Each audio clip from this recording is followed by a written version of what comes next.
You know, that weird little flutter you sometimes get, maybe a twitch in your leg, or just a strange sensation that pops up and then poof, it's gone. Yeah, totally. Happens to everyone. It can be a bit unsettling, though, when your body just does something unexpected.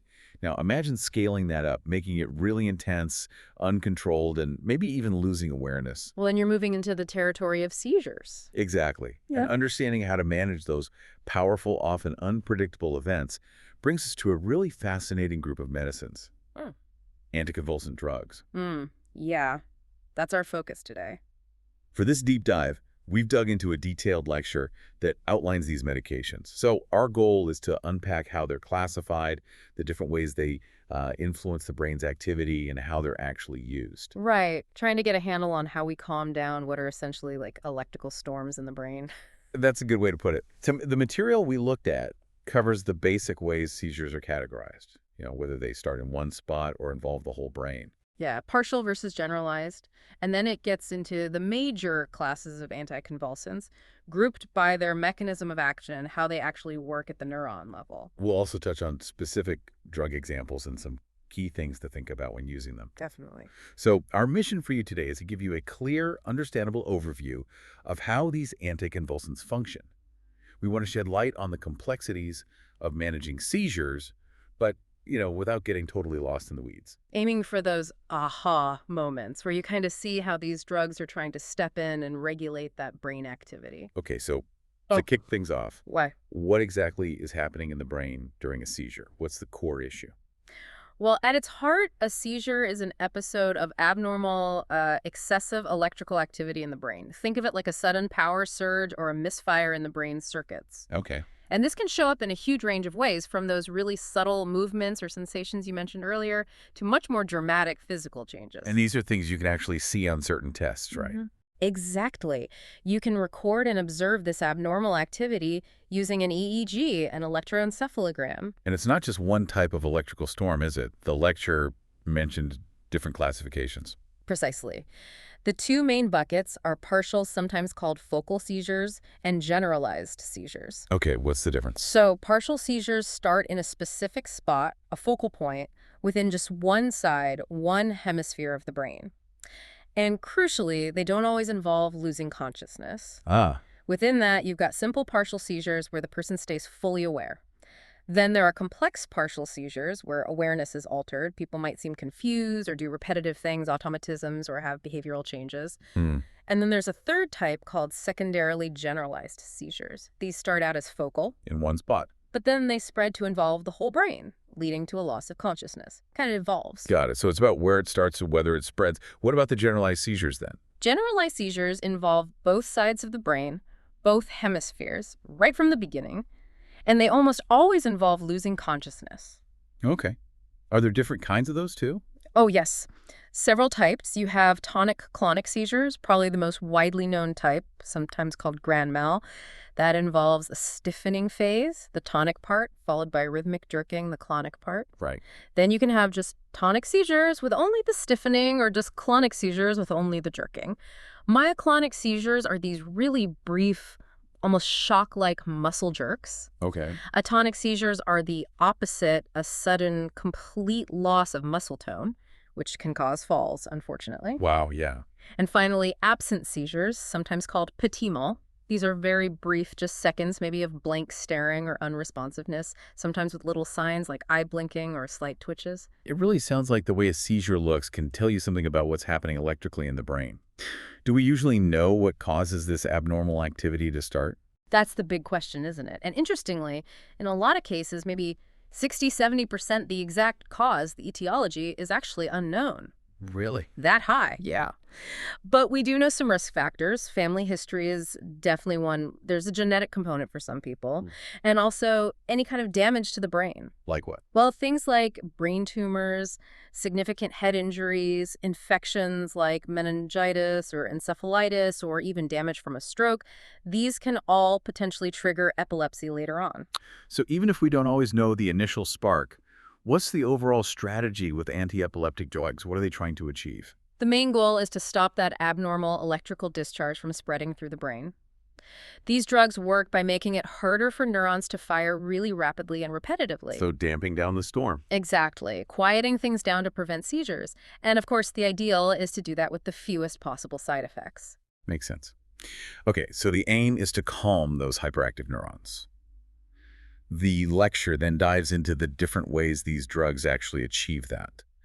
Let's talk about the first major group, drugs that block voltage-gated sodium channels. Can you break that down a bit? Sure. What's really neat about these drugs is how they kind of selectively target the neurons that are misbehaving, the ones firing too fast. They block these specific channels called fast sodium channels. And those are important for? They're absolutely essential for nerve cells to generate electrical signals, the action potentials.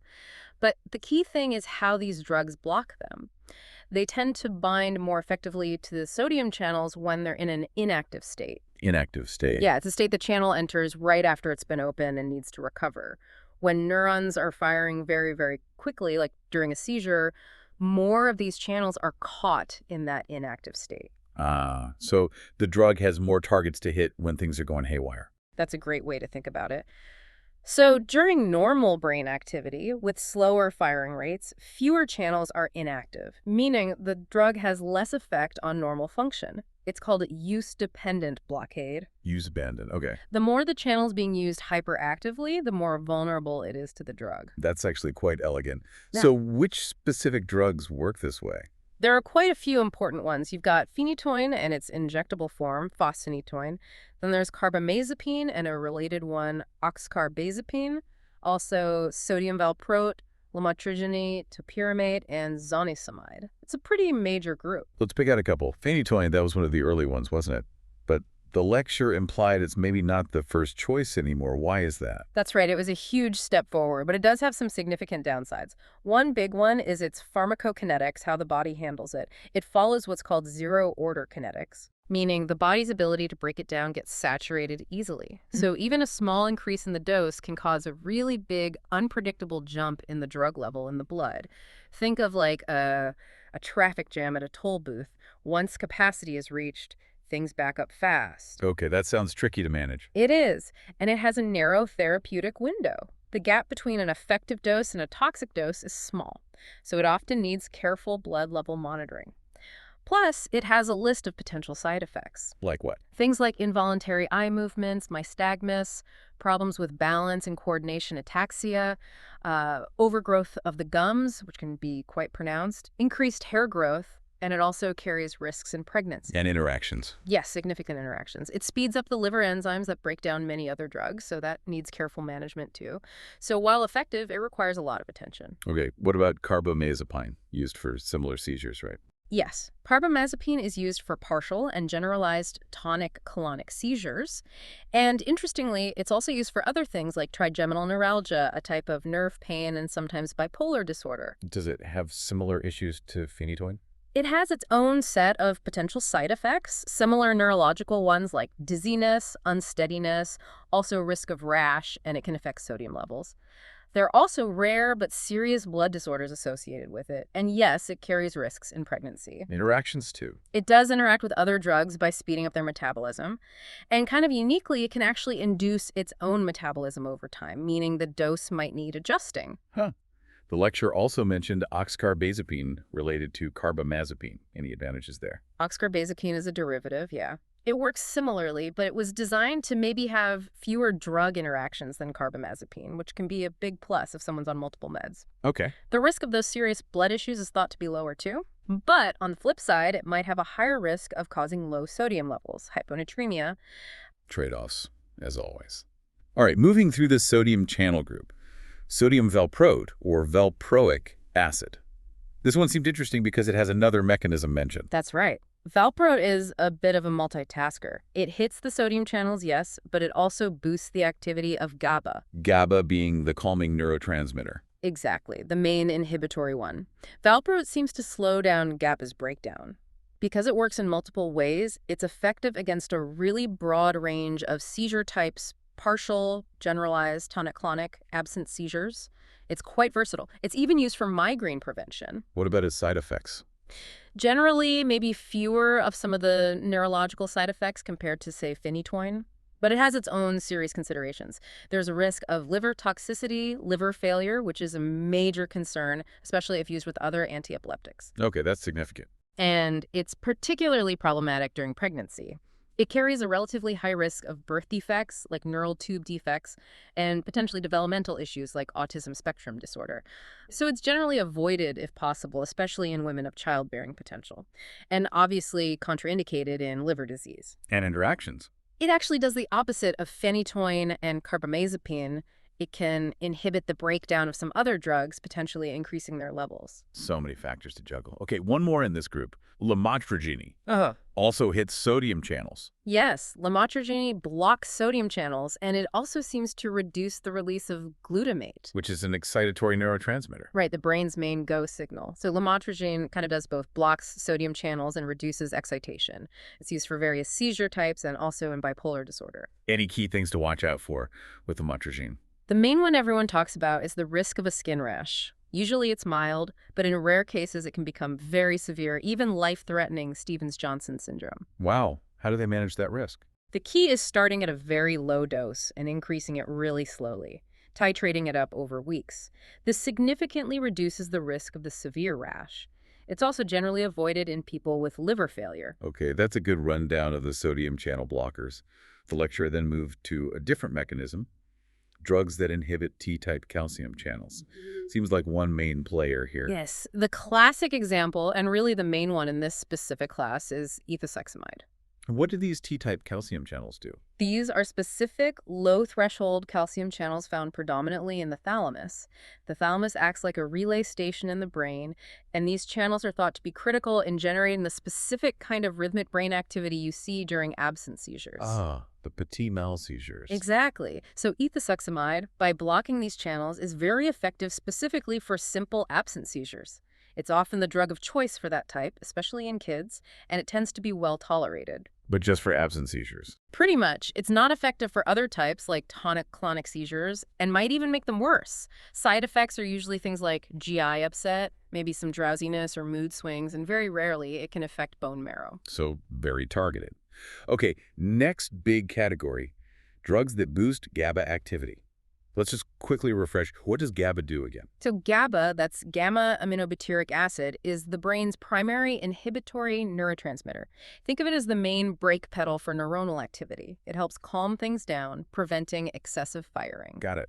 So these drugs basically help GABA put the brakes on more effectively. That's the idea. They enhance GABA's natural calming effect, making it harder for seizures to happen. And there are a few different ways they do this. Right. The lecture broke this down. First up was directly stimulating the GABA receptor complex.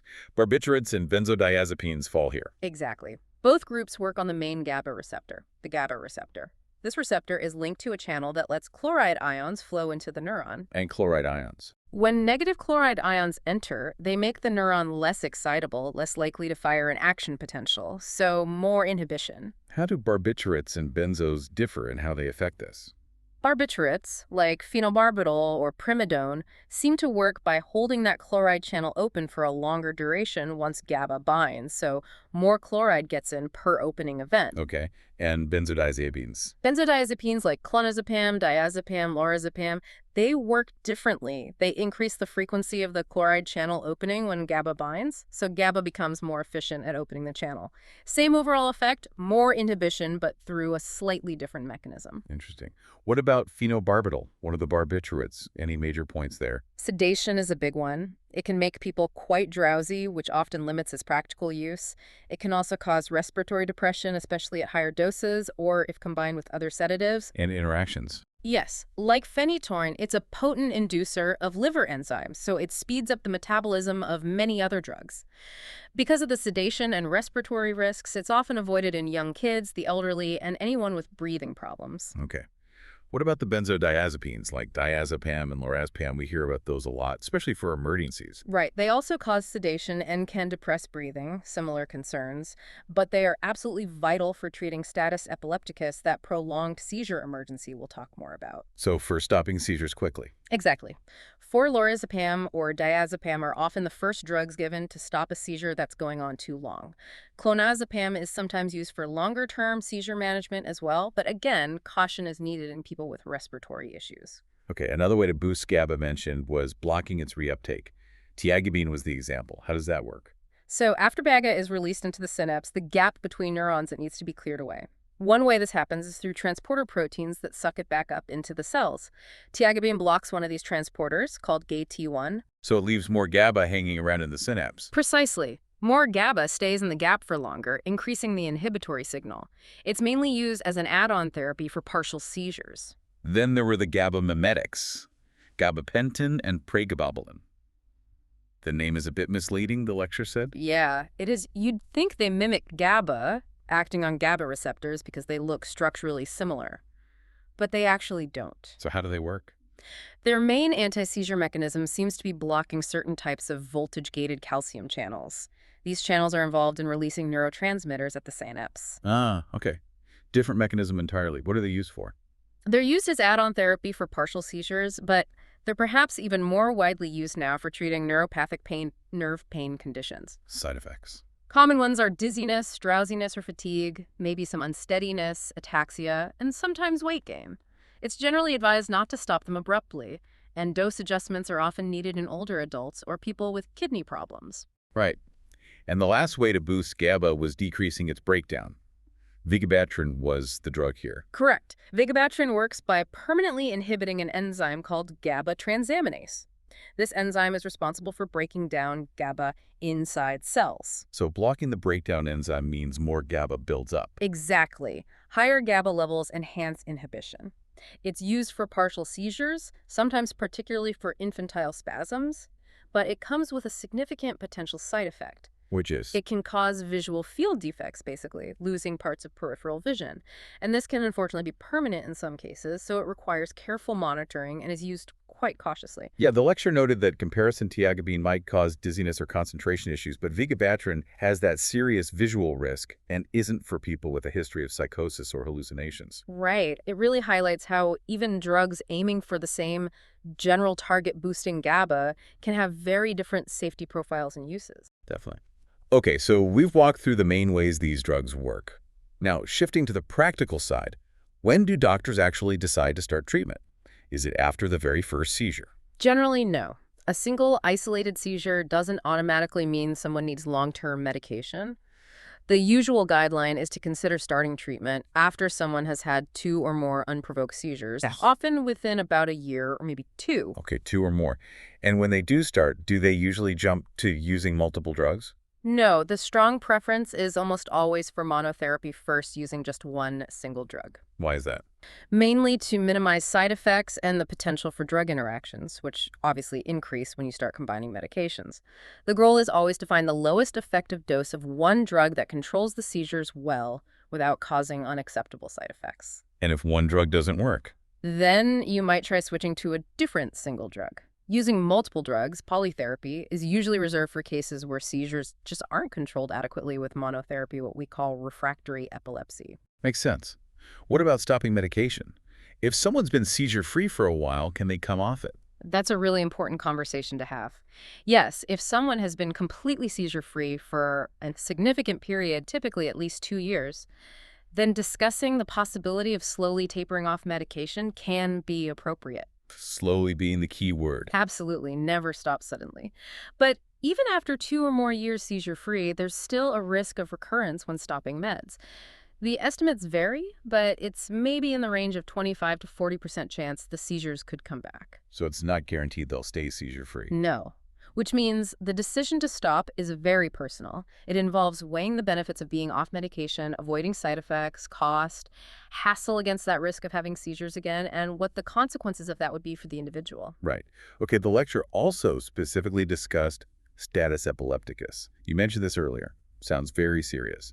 It absolutely is. It's a neurological emergency. Status epilepticus basically means either a seizure that goes on for too long, the traditional definition was over 30 minutes, but clinically we act much sooner, or when someone has repeated seizures back to back without fully regaining consciousness in between. And why is it such an emergency?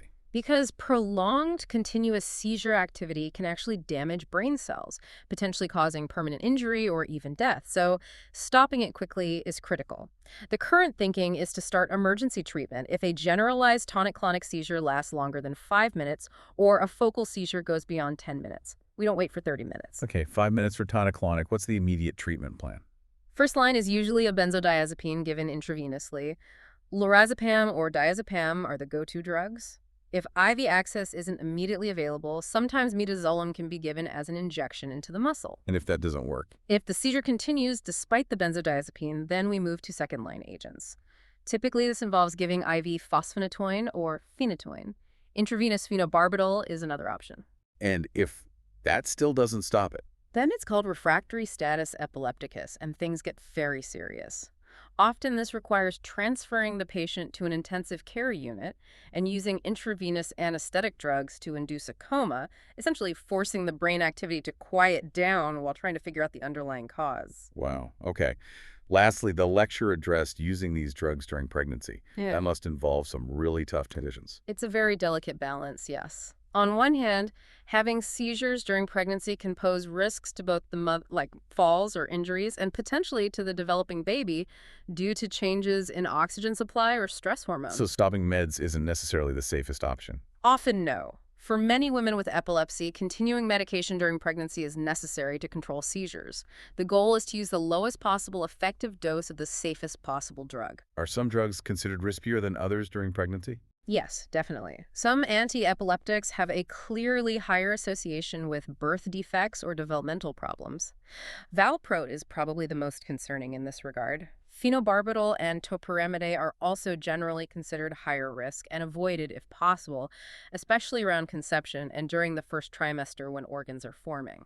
Are there safer alternatives? Some drugs appear to carry a lower risk. Lamotrigine and levetiracetam are often cited as having among the lowest known risks based on current data, though no drug is considered completely risk-free. The choice is very individualized. Anything else to consider with pregnancy? One other point is that some of the older enzyme-inducing drugs like phenytoin, carbamazepine, phenobarbital can potentially interfere with vitamin K metabolism.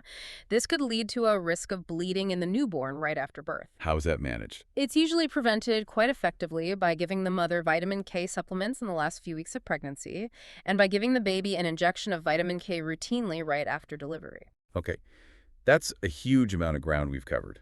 It really paints a picture of just how complex managing seizures is.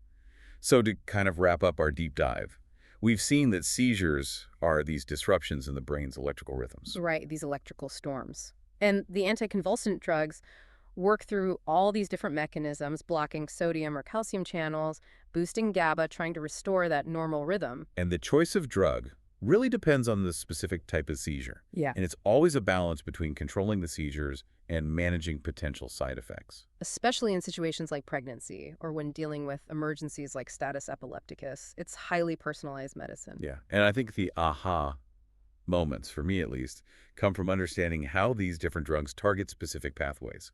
Seeing the connection between the type of seizure and the mechanism of the drug that treats it, it gives you a real glimpse into the brain's wiring. Absolutely. It shows how we're trying to precisely intervene in these incredibly complex neurological processes. Understanding the difference between blocking a T-type calcium channel for absent seizures versus, say, enhancing GABA for broader control, it really highlights the sophisticated approach a pharmacology takes. It does. So maybe a final thought for you, the listener, to chew on. When you consider just how intricate epilepsy is and the sheer variety of ways we try to treat it, what does that reveal about the brain itself?